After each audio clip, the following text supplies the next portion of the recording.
No início da década de 80, ficou claro que os videogames e as figuras esquisitas que eles criaram vieram para ficar. Eu acho que os videogames são uma forma de arte expressiva e representativa. Acho que eles representam as nossas crenças, atitudes e uma série de questões com as quais lutamos em determinados momentos da vida. Acredito que eles podem ser doutrinas sociais ricas. O desafio é como interpretá-los, porque ao contrário de um filme onde o diretor expressa um ponto de vista particular, o videogame está sujeito a mudar de acordo com a escolha do jogador. Um novo mundo estava surgindo, e não afetava apenas os jogadores de videogame. Também afetava seus criadores. A Atari era uma típica empresa do Vale do Silício já na década de 70. Nós definíamos um estilo de vida sem terno nem gravata. E mesmo assim o negócio era sério e lucrativo. O ambiente não era rigoroso e nós tratávamos bem os funcionários, porque os considerávamos nosso patrimônio mais importante. Não dávamos importância para o horário de trabalho. Você podia chegar ao meio-dia ou sair à meia-noite. Não havia problema. Era uma verdadeira meritocracia. You want to be successful. The single most important thing that you have to be is a doer.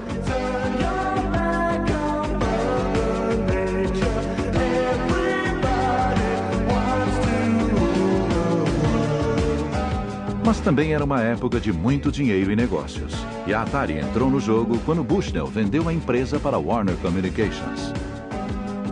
A decisão de vender foi resultado do cansaço acima de tudo. No começo parecia lua de mel, mas com o andar da carruagem eles começaram a estranhar o nosso estilo maluco de gerência, as nossas festas e a forma como nos divertíamos trabalhando. Mesmo com a nova gerência, o grupo de especialistas da Atari continuou a desenvolver tecnologia e começou a trabalhar em seu primeiro console caseiro, o Atari VCS. Quando desenvolvemos o Pong, criamos um chip integrado, um chip que só servia para jogar Pong. Para desenvolver outro jogo, tínhamos que desenvolver um chip inteiramente novo. Cada vez que desenvolvíamos um chip, eram necessários 9 meses de trabalho de engenharia. Então pedimos para o nosso grupo de pesquisadores de Grass Valley criar em 3 meses o protótipo daquilo que se tornou o VCS. O VCS foi rebatizado de Atari 2600. Depois de negociar os direitos do Space Invaders com a Taito em 1980, o brinquedo foi o presente de Natal mais cobiçado pelas crianças. O Atari levou o fliperama para dentro de casa. Ganhei um no Natal. Joguei durante tanto tempo que a namorada do meu pai veio me dizer que já haviam se passado 2 dias e que eu precisava tomar banho. A Atari faturou $100 milhões com cada um de seus cartuchos. Mas o novo ambiente corporativo da empresa estava destruindo aos poucos os alicerces artísticos que lhe davam sustentação. É interessante o fato de ter surgido uma certa raiva entre a gerência da Atari, principalmente depois que ela foi comprada pela Warner, e os programadores.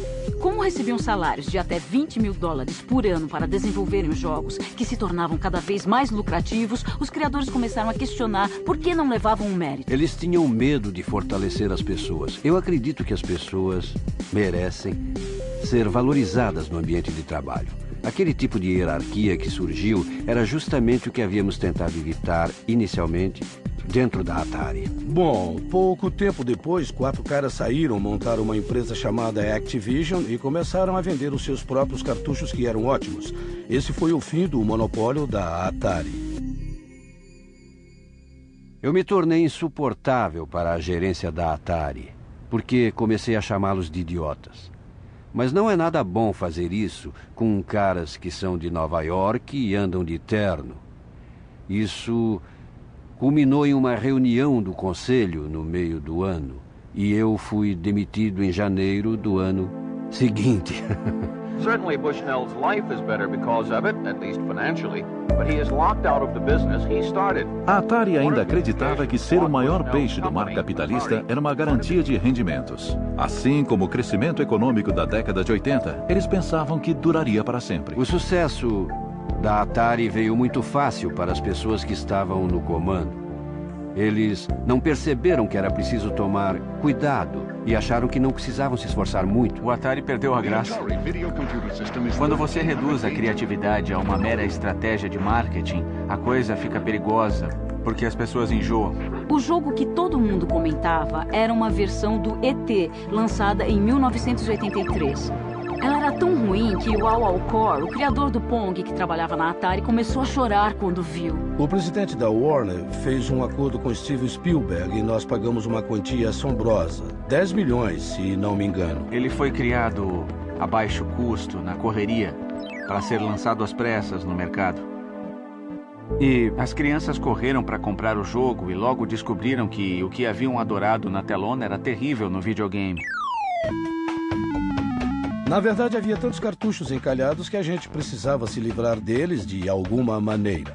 Eles foram jogados em um aterro sanitário, mas a notícia se espalhou e então a Atari mandou cobrir o aterro com cimento para dar um sumiço neles, com a desculpa de que eram cartuchos defeituosos. O único defeito era que eles não vendiam. Pois é, a coisa ficou feia perto do fim. Sales of Atari video games dropped off sharply.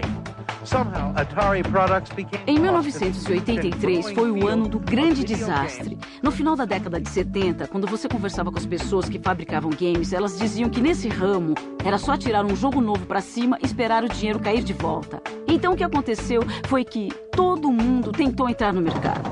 Eram muitos concorrentes.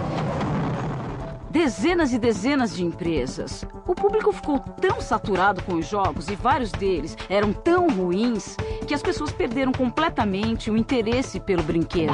No matter how great the graphics sounds are, still there's something a little bit boring right now about shooting a Martian or something. The big crash.